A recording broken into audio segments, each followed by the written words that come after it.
So what was your assessment of the opener and things you want to kind of build upon from there? It was playing a good like offensive schemed opponent.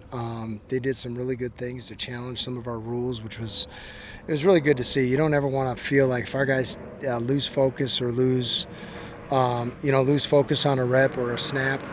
It's good because it's literally a win for us in any game that you can win, where you make a couple of mistakes, you can grow from it. It's always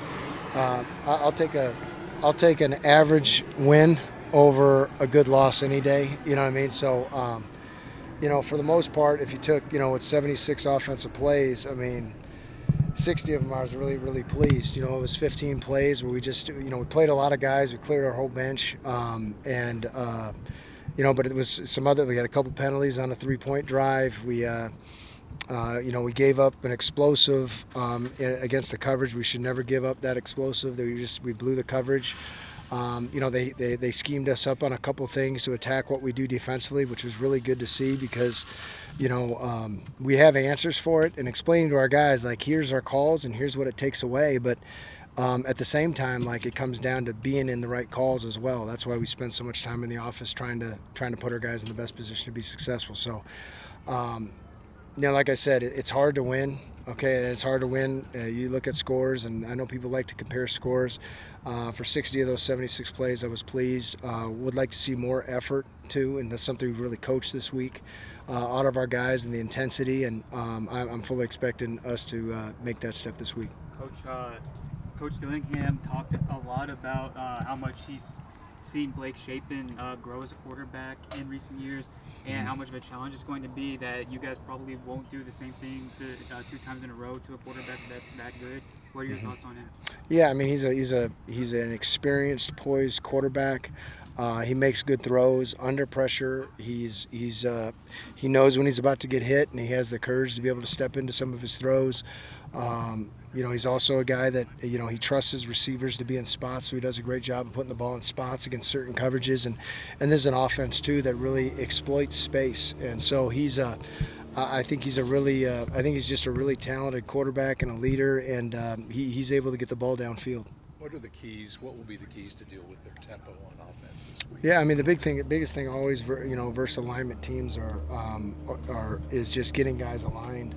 Marking your guys and making sure we don't leave anybody uncovered. So, the challenges are always getting to our coverage adjustments, and those guys getting lined up. They have all the answers for that in terms of offensively. It's a really well thought out scheme. To the naked eye, it doesn't seem real tough to defend, but they have answers to everything. And got a lot of respect for this style of offense and these coaches. And there's a long tree of coaches that had a lot of success with this offense. So, it's going to be a challenge for us to be able to get lined up and play at the tempo that they want to play at. I would imagine communication will be a key this week as it was last week. Communication is a key every single week. And, whenever you see things that don't go well on defense, it's because of the communication factor. As far as the NEU offense, maybe they made it kind of harder for you to rush the quarterback effectively, but they did get better in the second half. And also in terms of tackles for loss, that actually was a number that was really nice. 8. Yeah. What did you think about just the pressure up front? I mean, they didn't give you opportunities to rush the quarterback. I mean, it was 3rd and long, and I think they threw, and I'm paraphrasing because I've moved on, but I think like 4 screens, ran the ball once. And you're talking about 3rd and extra long. This is 3rd and 10 plus. Then you get in the 3rd and medium, and they're getting the ball out as quickly as possible. So they knew what it was a well called game, but I couldn't have asked for us to execute better on 3rd down, and we did that really well. We executed pretty well in the red zone too. If you take away that last drive, and like I said, we played a lot of guys that hadn't been on the field before. You know what I mean? So it was good. I'm glad to play that type of opponent because we have.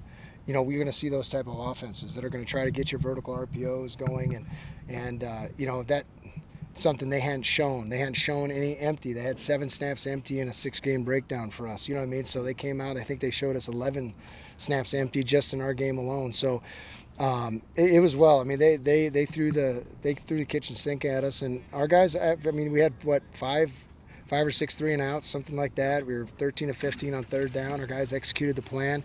It's just there were certain things that he did to attack our defense. It was really well thought of, and we went in with, hey, we're going to be more simple rather than put the pressure on our guys to communicate. Sold out crowd. Let's just play football.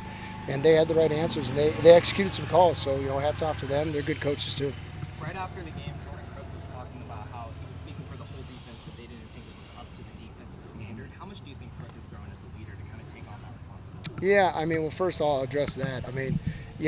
Our standards and our expectations are always going to be super high for this defense, and they'll be every week. And, and that's right. When you look at the end of the game and look how we finished the game, that's the thing that's the most disappointing piece. And we blew a couple coverages that we'd actually repped and we'd worked. So hopefully, again, we're able to grow from that, and we're able to rise ourselves to the standard as we start getting the meat of our the talent that we play and the type of teams that we're going to play. Crook is a guy that everybody trusts. That guy brings it every single day. And leadership is consistency, and leadership is influence. And that guy influences everybody by his toughness. That guy's going to answer a call in the middle of the night if you need him. He's a guy that you just depend on. He's a rare breed, and guys will get behind that dude. You got two leaders in that group, don't you, with Elliott as well? I got three. Different you types got of three. leadership. You got Cyrus. You know what I mean? So you see all these guys they bring, and they're different types of leaders, and they all complement each other. So we got an outstanding room. You got a guy, Tate Romney, who's the ultimate team guy. You know what I mean? So you got just good examples of what leadership should really be. You have guys that do it by work ethic, and Crook and Keyshawn. You got guys that do it that literally are up and down. They're very consistent in the way they come to work every day and their attitude, and they uplift the locker room like Cyrus. Then you got a guy like Tate who's just a leader. Guys started games here. He's played a lot of football here, and he knows that his role on this team when he comes in, he executes. So we got a great linebacker room. What do you think about the run game? The transfer was a bigger back and a couple guys, and what do they like to do there? Physical dudes, downhill guys. Perfect, for this style of offense. This style of offense, they want to attack the middle of the field with their running backs, attack the perimeter of the field with their passing game, and then complement it by getting a big back to be able to add to the protection so they can get the ball down the field. So it's just, again, it's really well thought of, really well thought out, program culture and what they have as a standard. So we're fully expected an improved Mississippi State team. That's good. Yeah. Yeah. Thanks, guys. Appreciate it.